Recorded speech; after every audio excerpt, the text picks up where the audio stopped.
We've been live for 2 minutes. We are live right now, and I'm about to hit the intro.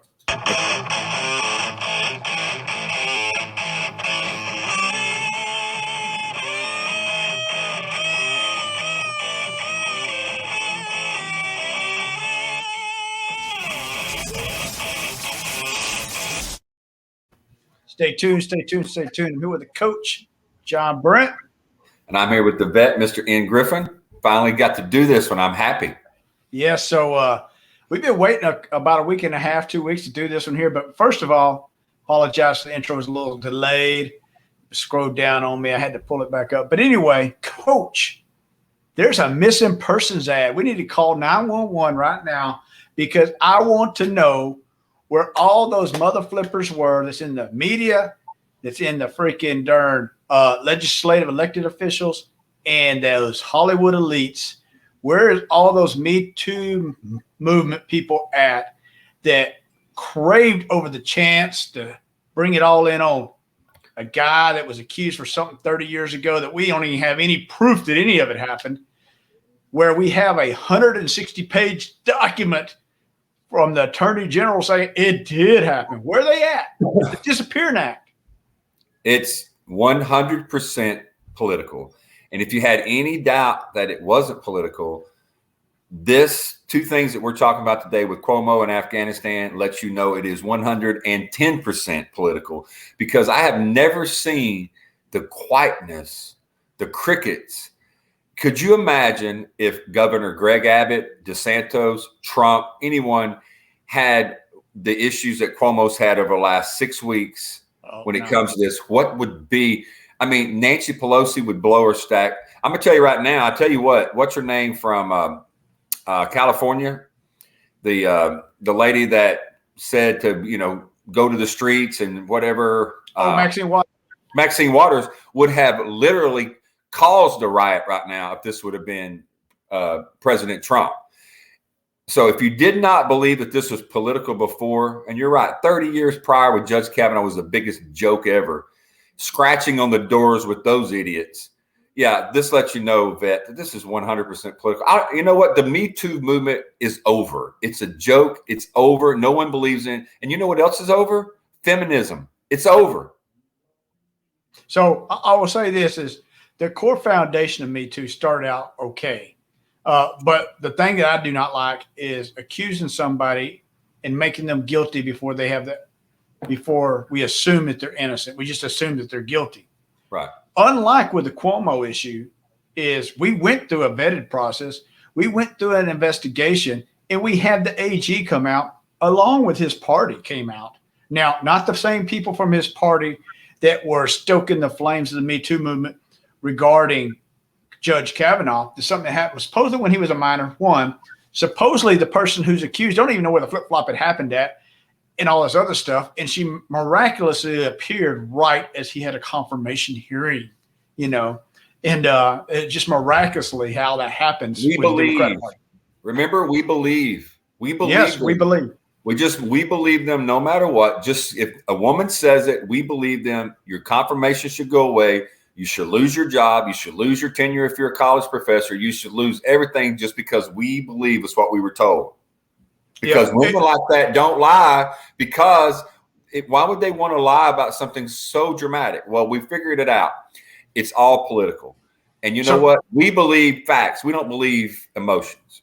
So first of all, with this all here, when this happened, Senator Gillibrand, who has been called the Me Too senator. And I will say from the military perspective, she leaned on us so hard because she wanted to take the Uniform Code of Military Justice away. The ability of a commander to exercise punishment to a soldier, she was wanting to take that away and hand it over to civilian courts. I will tell you that majority of the sexual harassment cases that we dealt with in the military would not even have made it to the DA level, ever. The DA would have laughed it out of there.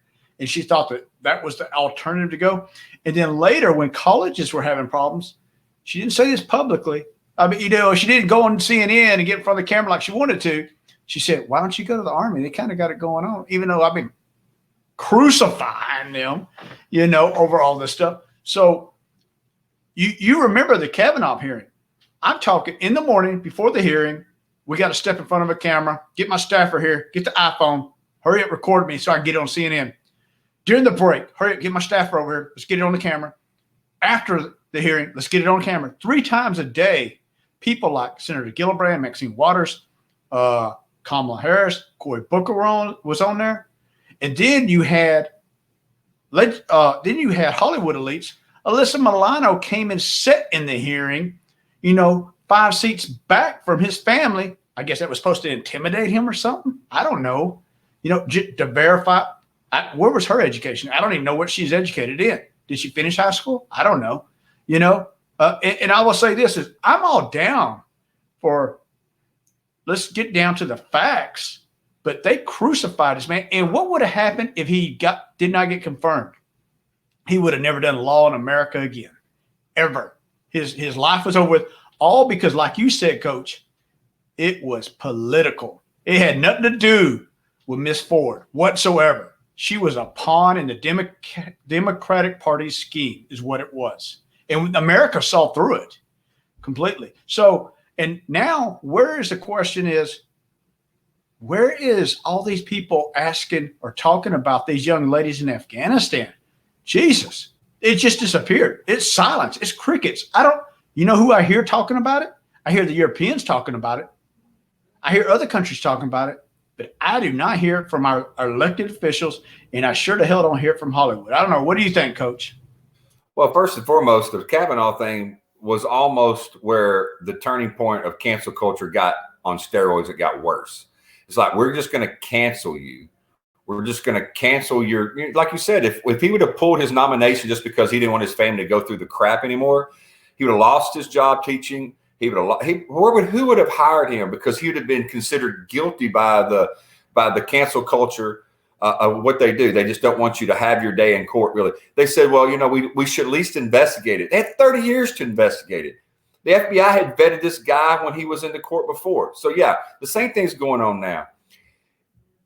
We have people in Afghanistan that finally had a chance. Women finally had a chance for the first time ever to be able to go to school, to be able to pull a burqa off their face, whatever. And to be able to take their kids and do things as just a woman, not a man first. And these things are being wiped away immediately. And you know what it is? No one's even disputing that. Our government isn't disputing it. The military is not disputing it. CNN and MSNBC have blown me away the last week. I'm going to tell you right now, I'm applauding MSNBC and I'm applauding CNN this week, because what they did is they got on Joe Biden's ass. They brought all these things up. They got on the military's butt. The guy that spoke from the State Department the other day, they said that the press conference was a joke. I thought I was listening to old school Fox, and it was MSNBC and CNN. No one's disputing it, Vet. The women right now are being taken advantage of. They're losing rights. They're not going to be able to go to school past a certain day. The minute they hit puberty, their life is over as an individual. That's what Islam does. And the feminists in America, I don't ever want to hear from you again, because you don't care about women. You care about white men hurt women. That's it. If you can blame a white man for something, then you're going to stand up and scrape a door and wear a pussy hat on your head, but you're not going to sit out there and do anything for women across this world, because you really don't care. It's about politics. Can you say the P word on the Coach and the Vet? Well, you just did, and I'm okay with it. And I'm going to say another word in a second. So a couple things I got. You and me are eye to eye on this. Is I sit there and I watch CNN. I was like, oh my God. Finally, in the last 30 years, you decided to be a news network for 5 minutes. Now, I will say, I clicked on my phone today and I scrolled up and I pulled CNN. In any news agency, I look at the top 5 headlines in a row. Ping, ping, ping, ping, ping. Number 5 was Afghanistan. Guess what was above Afghanistan? A talk show host that's a conservative leaning had passed away who argued against COVID. Really? That is our nation's top story in America? You put that above Afghanistan? Oh, I got it. I know why you did that, because that speaks to your narrative, and you want to kind of dismiss us in Afghanistan. Start do that right now. And the other one was dogging Trump out. Afghanistan was below that, because that's only the world's top story. The world's top story is Afghanistan, period. And you throw it down number 5 so you can try to hurry up and get rid of it. So you hope that Joe can survive. So that's the first thing I'll say. And then talking about the P hats, Think about this, Coach. If you and I would have walked downtown Pittsburgh, Texas, or downtown Washington, D.C. with some freaking penis hats on, we would be arrested. Now, that's the first thing. Second thing, I wouldn't even have the indecency to do that because I was afraid there'd be little kids running around. We don't need to have that conversation with them yet. You know? I mean, it just is what it is. But with this here, there's been zero talk about the young ladies or ladies in Afghanistan and what's about to happen to them. They'll paint it all nice on the news here for the next few days because we're trying to, if you saw today's press conference, we're trying to make Taliban relevant now. You know, we're just trying to smooth that in, and they're not. You know, well, they are relevant, but we're trying to make them credible. So we'll smooth that in, and we'll turn a blind eye on what goes on because, like you said, the movement, at least in the three areas I discussed, elected officials, elite Hollywood, and the media, is only important if it drives their agenda. Just like that fourth story was important to CNN to drive when the rest of America don't even give a crap about it, to be honest, and they care about the Afghanistan thing instead. So that tells me there's no sincerity in their voice. The voice that they have, that there's absolutely no sincerity in it, that it's all agenda driven. So it goes back to so many things. And I'll just say this. The black community has often said the Democratic Party comes around every 4 years, right before election. And as soon as elections are with, you don't see hide or hair from them. That's a true statement. We know that. It goes back to this right here. There's no sincerity in their voice. They say things, but there's no deeds behind it. None whatsoever. So what do we tell women? I mean, you got some daughters. I got a granddaughter. I got a daughter. What do I tell them? Hey, go look after the Democratic Party because that's who you should be with. Because, you know, they say these things, but they don't mean a damn thing. They don't mean a damn thing. Is that what I want my daughter or granddaughter to follow? To be honest, I look at Senator Gillibrand and I laugh. I just laugh. I'm like, you're supposed to be the poster child of Me Too, and your silence is deafening to all of us. It is so thunderously loud right now, your silence is. What the flip-flop? Where is AOC in this? Where is the rest of the squad? The one from Michigan. You know, where are these people at? Where are they at in this? Well, they don't care. And what we're doing is in our country, this points back to something. Feminism is dead. I'm telling you, it's dead. I'm going to come out and say a couple of things right now, and I don't care. But feminism is dead. Identity politics should be dead because that's what they're doing. That's what identity politics is doing, is creating these divisions. Guess what? Women and men can both be taken advantage of. Both can be sexually assaulted. Both can whatever. I'm tired of it. Feminism only matters to people when there's a white man they can blame for it.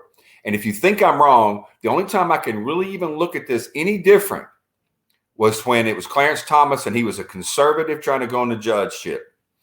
And maybe you can put in R. Kelly, but there's a lot of people that said, oh, he was set up, all this. And you know what? Maybe he was.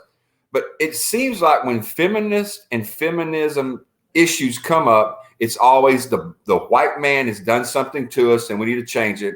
And the Me Too movement now is 100% a joke because they are exactly that. If you can blame a white man, Trump, that's a conservative.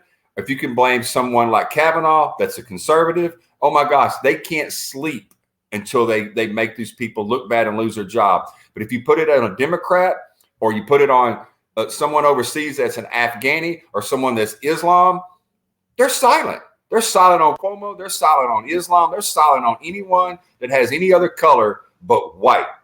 So, Coach, I'm gonna disagree a little bit on this here. I'm gonna say it's not white.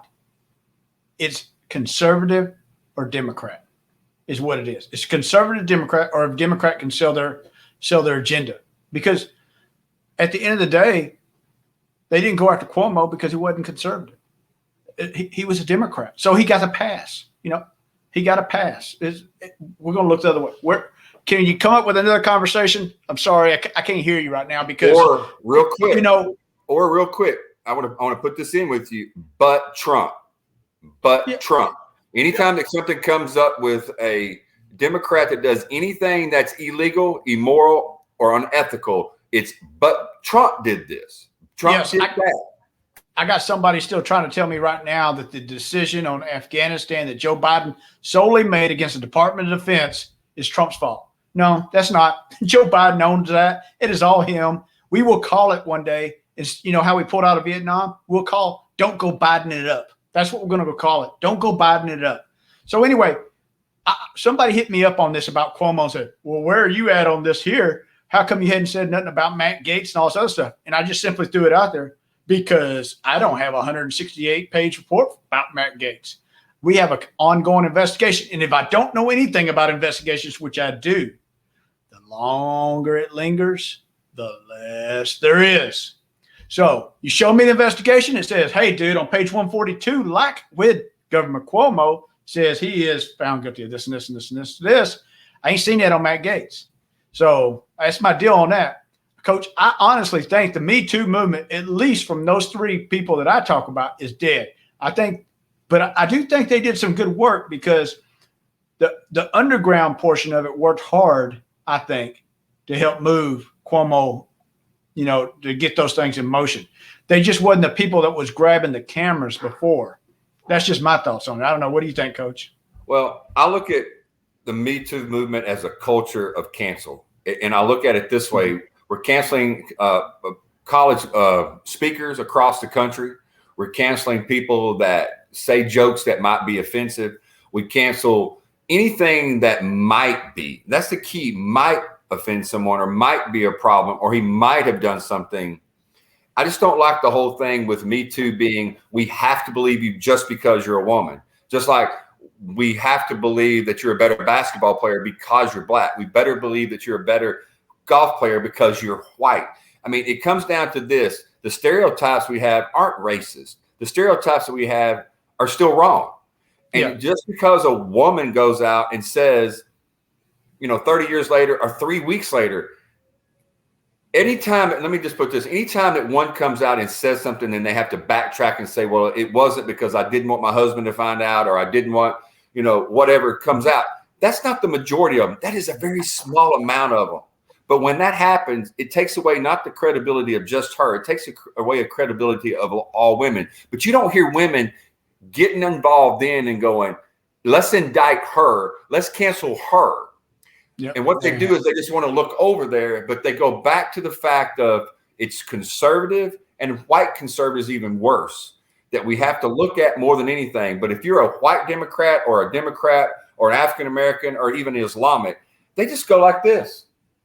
Yep. I mean, next subject. Find me something else to talk about. Next. Did you hear about COVID? Yeah, we know COVID, but did you hear about this? Yeah. It's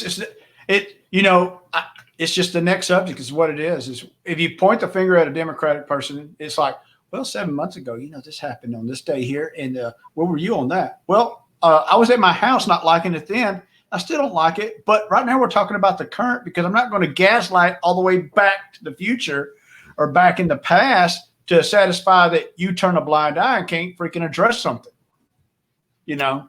Yeah.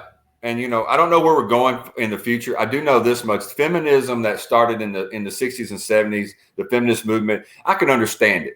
And I really, when I go back and research and read about it, not only do I understand it, it was really a good thing that was needed.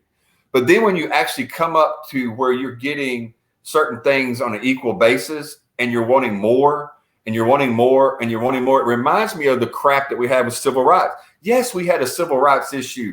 And yes, we needed changes. And yes, those changes were made. And guess what? What can I do in 2021 that a black man can't do? And what can I do in 2021 that even a white woman can't do just because they're a woman? I'm still waiting for that answer, Vet. We all can do anything we want to do. So what has happened is we finally got there, but they want more. Yeah. So I'll just say this is it's a shame because I think any woman that's a victim deserves the right to be heard. And I think all resources and assets need to go to it, and we need to get to the bottom of it. But I do not think that anybody should be a still witch trial and be hung at the stake and burnt at the stake before they head to the court of law. Boom. That's just me. I think the people in Afghanistan, those ladies have experienced 20 years of something different than they had before. Right. And some of them don't know any better now. and now we're turning our backs on them, and nobody's saying crap about that because it's not our country. At least can't Joe Biden whisper to him? I mean, he whispers when he whispers when there's problems and he's trying to get people's attention. Can he at least whisper and say, guys, girls, I really do care? Just whisper once, Joe. Whisper once at the women. Let them think you care.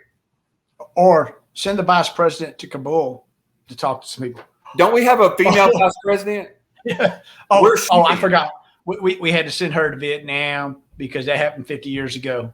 This is one of the greatest opportunities lost for our country and the world. Yeah. We have a vice president that's a female woman of color, and the world around us is changing. And this goes down in Afghanistan, and all these women are suffering. She should get her butt on a plane and go land at that freaking airport and pull up the freaking seal and have a freaking press conference and say, this is not going to work. We're not going to allow this crap. And what's crazy, Coach, she did talk about it all along on her campaign until she became the vice president. And now mum's the word. Shh. Let's send you somewhere else to go hide. Well, she's got a D besides her name, so that means that everyone that voted for Biden is going to vote for her going forward, no matter what happens, because it's still a Trump nation to that side. But I'm telling you, if people were honest with themselves, this is a great opportunity lost for women's movement around the world. We have women's equality here. I don't care what you say, but around the world, they don't. And this is a great opportunity for this first vice president of the greatest nation in the world to step up and go, we're not going to allow this crap. She could knock a home run out of the park, grand slam, set her tone for her next running. We all know that's what she wants. And she could have laid the groundwork, but she chose, when the opportunity presented itself for her to lead, she chose not to. And that seems to be a theme with this administration, both of them. When the opportunity has come for them to lead, they have turned a different direction. Hey, we're going to have to cut it out here, Coach. Go ahead. Say what you want to about Barack Obama. Not the biggest fan of him, but he led. I was just watching a documentary the other day when it came down to the crisis of the Wall Street.